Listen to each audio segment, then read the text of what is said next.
Muy buenos días, amada iglesia. Es un privilegio estar aquí compartiendo el mensaje, con ustedes. Recordemos que estamos en una semana muy especial, para nosotros como cristianos. Recordamos, la pasión, muerte y resurrección de Jesucristo.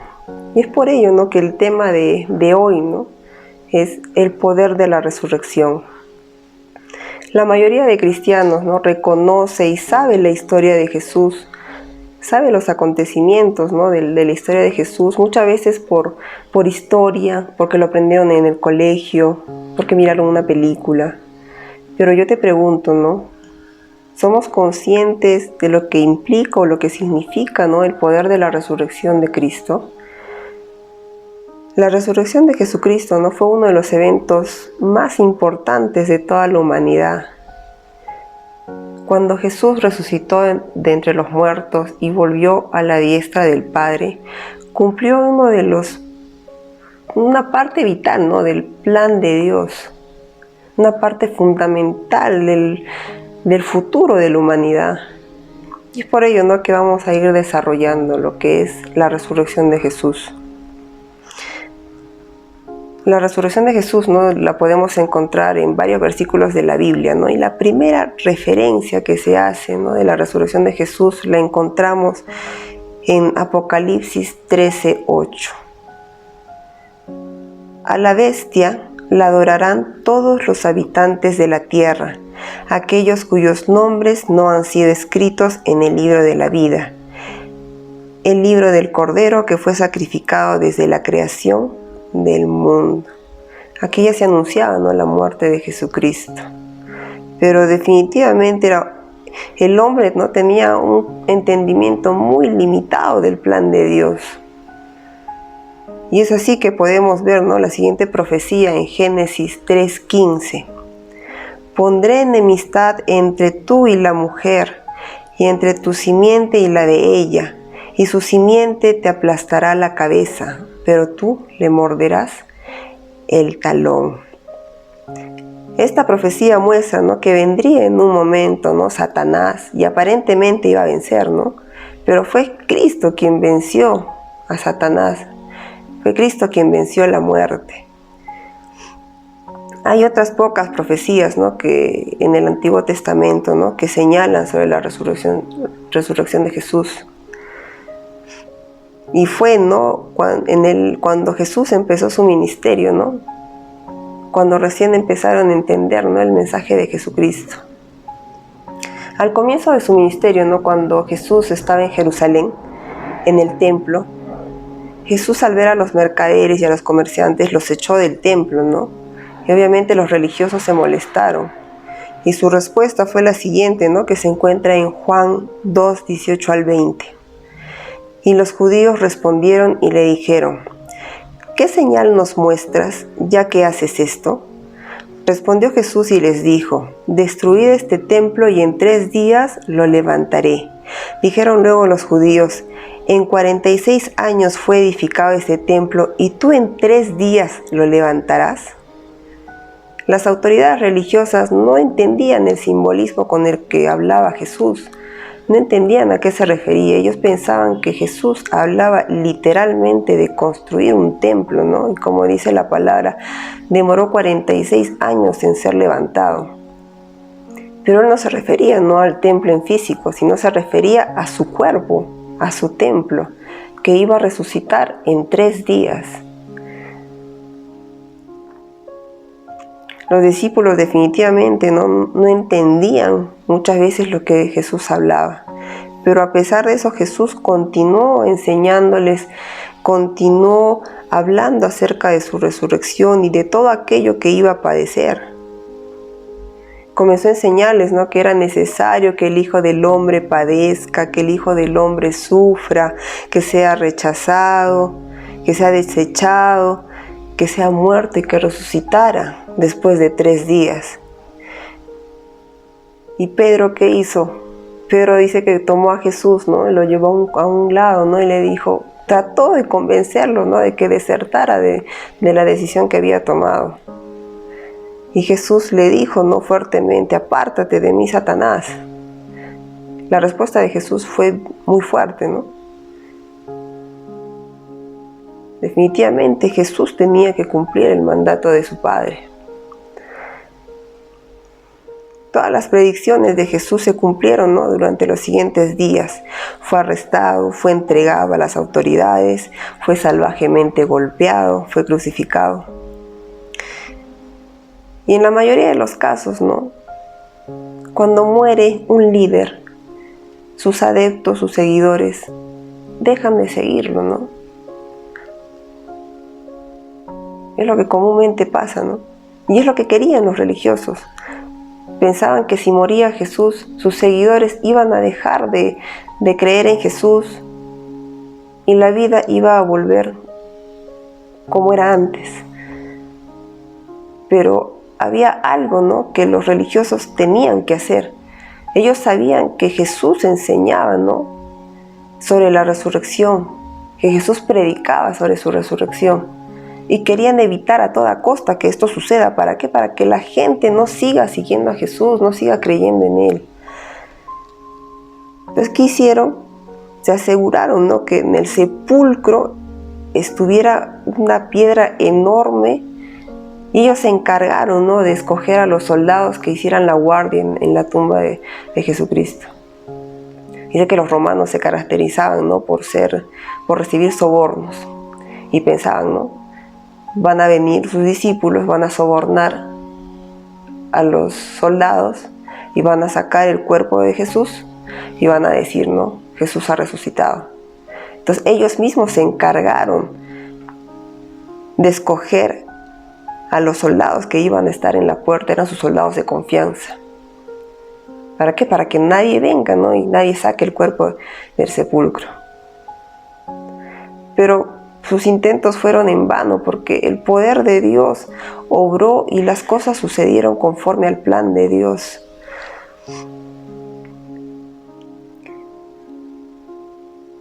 A pesar de todas las cosas que Jesús enseñó, a pesar de las promesas que sería resucitado al final de los 3 días, los discípulos definitivamente no estaban preparados para lo que iba a acontecer. Y lo vemos, ¿no?, en el relato de Lucas 24, del 1 al 8. El primer día de la semana, muy de mañana, vinieron al sepulcro, trayendo las especias aromáticas que habían preparado, y algunas otras mujeres con ellas, y hallaron removida la piedra del sepulcro, y entrando no hallaron el cuerpo del Señor Jesús. Aconteció que estando ellas perplejas por esto, he aquí, se pararon junto a ellas 2 varones con vestiduras resplandecientes, y como tuvieron temor y bajaron el rostro a tierra, les dijeron: ¿por qué buscáis entre los muertos al que vive? No está aquí, sino que ha resucitado.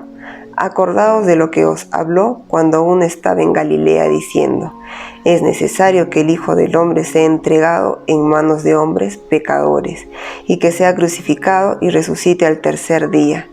Entonces ellas se acordaron de sus palabras. Definitivamente, ¿no?, los discípulos no estaban preparados para este evento. Es más, no entendieron, ¿no?, las predicciones o lo que anunciaba Jesús cada vez que enseñaba. Cuando sucedió esto, cuando Jesús resucitó, recién se acordaron, ¿no?, de lo que Jesús había dicho. Definitivamente, la resurrección de Jesucristo tuvo un gran impacto en la iglesia en aquel entonces. Los discípulos fueron testigos de la resurrección de Jesús y no se quedaron callados. Ellos lo anunciaron como tenía que hacerse, como estaba dentro del plan de Dios. Fueron y esparcieron la noticia a todos. Y era lo primero que querían evitar los religiosos. Y lo podemos encontrar, ¿no?, en Hechos 4:33. Y con gran poder los apóstoles daban testimonio de la resurrección del Señor Jesús, y abundante gracia era sobre todos ellos. Ahora, no solamente tuvo un impacto, ¿no?, en la iglesia, también hay un impacto sobre nuestras vidas. Y hay 2 puntos, ¿no?, que tenemos que recalcar aquí. Uno, que Jesús no mintió. Jesús dijo la verdad. Jesús dijo quién era en realidad. Y segundo punto, ¿no? La resurrección garantiza, ¿no?, que Dios, así como resucitó a Jesús, también puede resucitarnos a nosotros y darnos una nueva vida. No estamos hablando de un sentido literal, ¿no?, de morir en cuerpo físico y resucitar, como lo hizo Jesús. Estamos hablando de resucitar, nuestra vida resucite, nuestra vida de pecado resucite a una nueva vida de santidad. Quiero, ¿no?, que dirijamos nuestra atención a este aspecto, ¿no?, de la resurrección con respecto a nuestras vidas. En el Nuevo Testamento, ¿no?, hace referencia a ello, ¿no?, siempre, ¿no?, basándonos en la Biblia. En Romanos 6:4, a fin de que como Cristo resucitó de los muertos por gloria del Padre, así también nosotros andemos en vida nueva. De manera que la resurrección de Cristo, muy lejos de ser un asunto teológico, muy lejos de ser un asunto de doctrina, tenemos, ¿no?, que confrontar nuestra vida y ser realistas y decir y preguntarnos, ¿no?, a nosotros mismos, ¿estamos viviendo realmente en el poder de la resurrección? Si nos ponemos a analizar, ¿no?, y a ver cómo están nuestras vidas en estos momentos, podremos decir, ¿estamos viviendo bajo el poder de la resurrección de Jesús? ¿O todavía seguimos cediendo, ¿no?, a nuestra carnalidad? ¿Todavía seguimos cediendo a nuestros deseos, al pecado? No sé la verdad cuál sea tu experiencia con Dios, pero una de mis mayores luchas, ¿no?, como cristiana, no son de orden teológico, ¿no? No es simplemente de si creo en Dios, porque yo creo en Dios. Creo que resucitó, creo en todo lo que le pasó. Sino mi mayor lucha está relacionada en vivir, ¿no?, santamente. No es solamente creer, ¿no?, en Dios. Mi lucha está no solamente en comprender la doctrina, sino en vivir la doctrina, en hacer la vida, en ponerla en práctica. Y es justamente la parte, creo yo, ¿no?, más difícil, hacer la vida, ponerla por obra.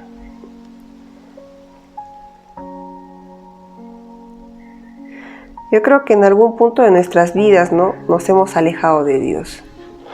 Hemos perdido la conexión con Dios, hemos dejado de vivir en la resurrección, hemos perdido la vitalidad, hasta el deseo, ¿no?, de vivir una vida plena, y simplemente nos hemos conformado a vivir como lo estamos haciendo. La razón puede ser una y mil las razones. Tus razones pueden ser muy distintas a las mías, pero llegamos a la misma conclusión de que las consecuencias o lo que conlleva esto es a perder el poder de la resurrección en nuestras vidas. Pablo nos dice, ¿no?, que uno de sus mayores motivos en su vivir es el experimentar el poder de Dios en su vida diaria. Se trata del poder de una nueva vida, aquella que está libre de la esclavitud del pecado, aquella que se deleita y se regocija en Dios, que se deleita y se regocija en la voluntad de Dios, aquella que detesta y aborrece toda la maldad e impureza, aquella que se renueva diariamente en Dios. Así enfrentes dificultades, así enfrentes problemas y para ti sean los más difíciles que estés pasando. Eso es poder vivir en la resurrección, con el poder de la resurrección. Es como si Pablo nos dijese, ¿no? ¿Cuál es el secreto, no? Por el que él tenía una vida como la tenía. Es un constante buscar de Dios. Es una constante manifestación del poder de la resurrección de Cristo en nuestras vidas. Debemos morir a las cosas que están dentro de nosotros. Muchas veces creemos que el exterior son las cosas externas o las personas son aquellas que nos alejan de Dios. Muchas veces culpabilizamos al esposo, a los hijos, tú me haces enojar, tú provocas que peque, tú haces que yo me enfurezca y peque, tú me provocas. Y echamos la culpa al trabajo, a la universidad, a los exámenes, a cualquier cosa menos a nosotros. Cuando lo primero que debemos hacer es examinar nuestro corazón, porque de ahí es donde está el origen, ¿no? El origen que nos aleja de Dios. Porque las cosas que nos separan de Dios no es de afuera, sino de adentro. El problema no es el trabajo. Muchas veces responsabilizamos al trabajo, ¿no? De alejarnos de Dios. El problema es lo que significa ese trabajo para nosotros. El problema no es la computadora, ¿no? Sino los vicios que dominan mi voluntad y encuentran satisfacción en ese vicio a través de ese medio que es la computadora. El problema no es mi carácter, sino las razones y los motivos que me toman a convertirme en una persona iracunda, en una persona amargada. Y muchas veces echamos la culpa, ¿no? A las personas que nos rodean y nos descargamos con ellos como si ellos fueran los responsables. Yo te pregunto, ¿quieres el poder de la resurrección en tu vida? Yo estoy segura que tu respuesta va a ser que sí. Y todo comienza, ¿no? Con un volver a Dios. A lo largo de nuestra vida cristiana es probable, ¿no? Que nos encontremos muchas veces alejados de Dios y con la necesidad de volver al Señor.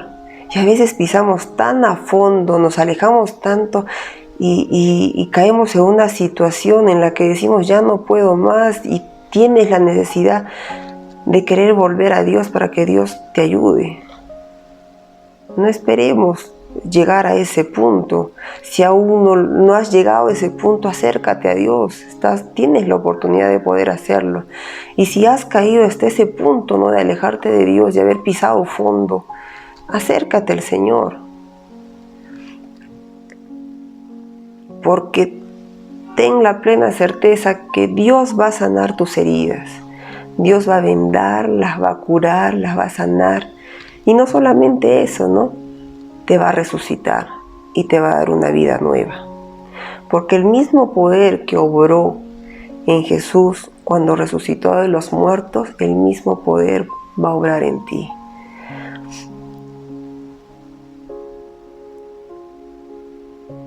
Para poder resucitar a una nueva vida, tiene que haber un morir previo. Jesús murió primero para poder resucitar. Y nosotros también tenemos que morir a nuestro viejo hombre, a nuestra carnalidad, a nuestra vida de pecado. Hay muchas cosas que nos alejan de Dios. Por mencionarte algunas, ¿no? La amargura, la contienda, el rencor, la lascivia, la fornicación, la disensión, la contienda, las peleas, los pleitos, etcétera, etcétera, etcétera. Tenemos que morir a nuestros pecados, tenemos que morir a nuestra carnalidad, a nuestros deseos, a nuestro orgullo, a nuestra soberbia y volvernos a Dios.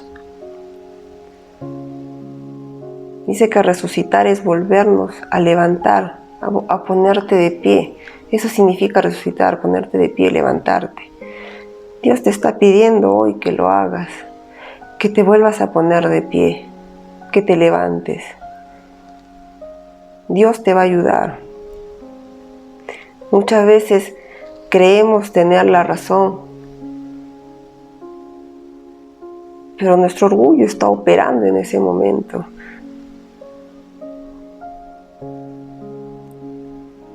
Muchas veces de repente sucederán cosas en las que verdaderamente sí tengas la razón.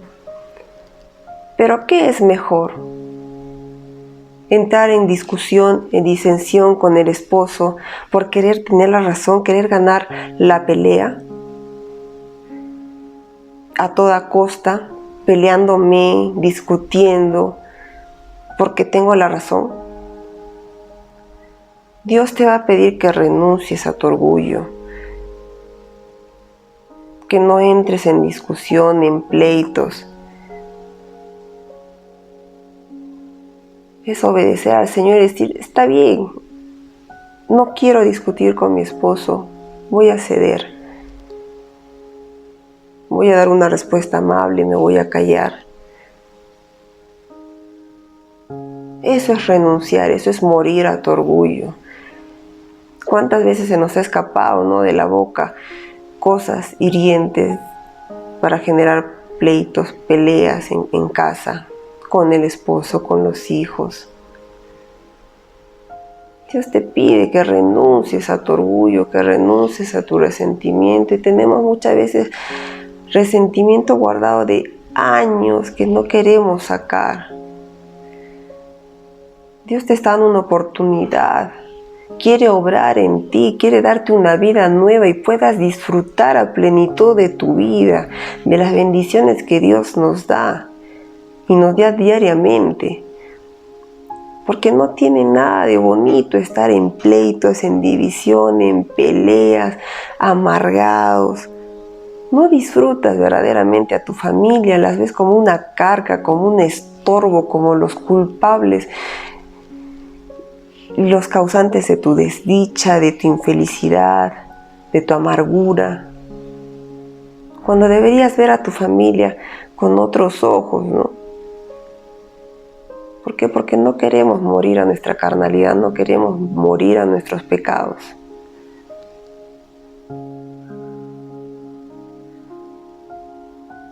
Y muchas veces, ¿no?, yo lo digo, ¿no?, como mujeres nos cuesta sacar del corazón tantas heridas. Somos, lo digo por mí, ¿no?, muchas veces rencillosas, somos rencorosas.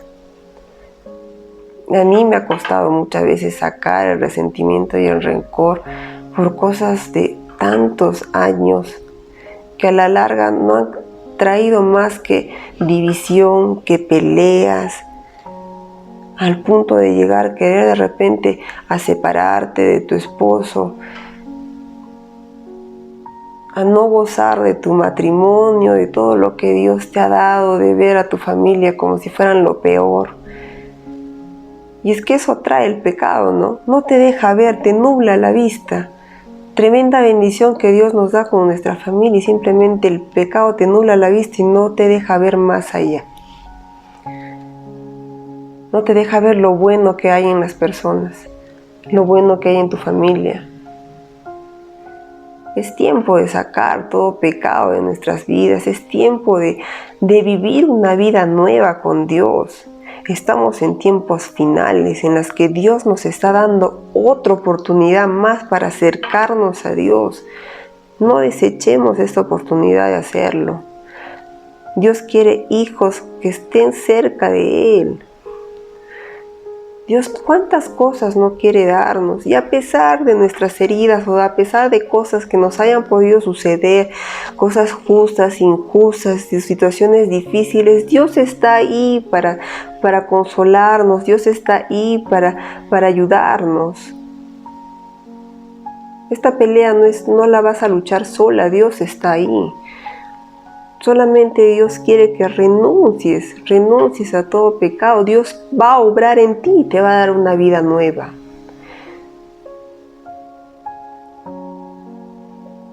El poder de Dios es tan grande.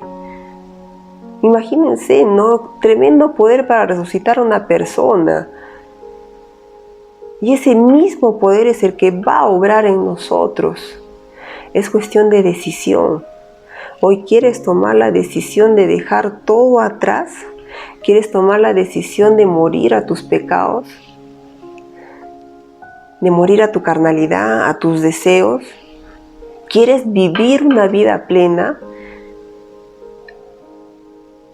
Tenemos que morir. Dios va a obrar en nosotros. Así que te pido por favor que desde donde estás,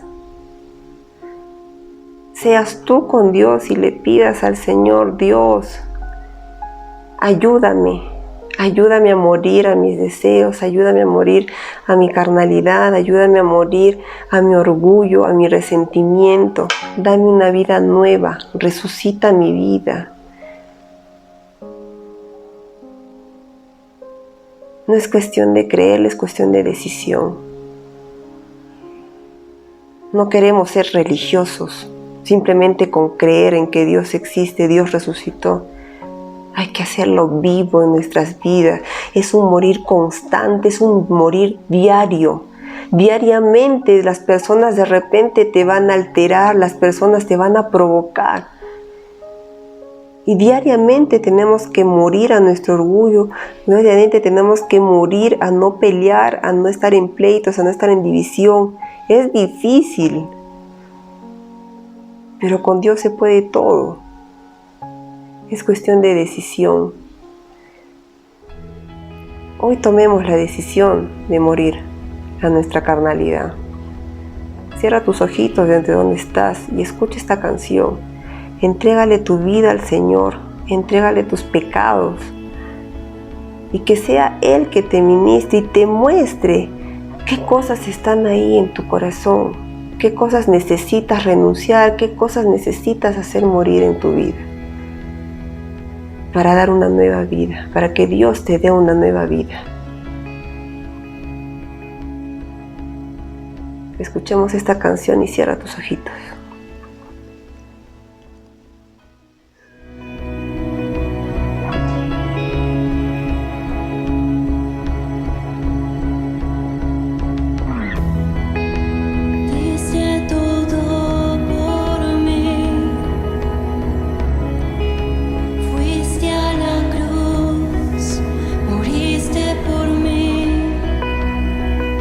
Soy libre.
Sí, Señor, tú nos has perdonado, Padre Santo, con tu vida.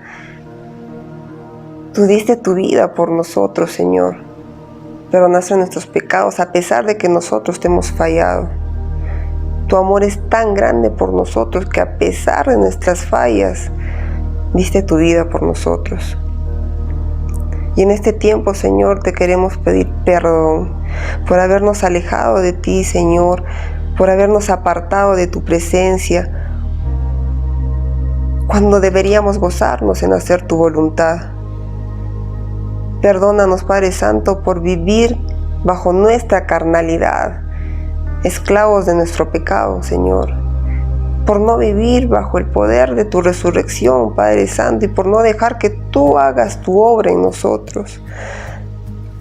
Ayúdanos, Padre Santo, hoy queremos morir a nuestros pecados, morir a nuestra carnalidad, y que seas tú, Señor, que sea tu poder obrando en nuestras vidas.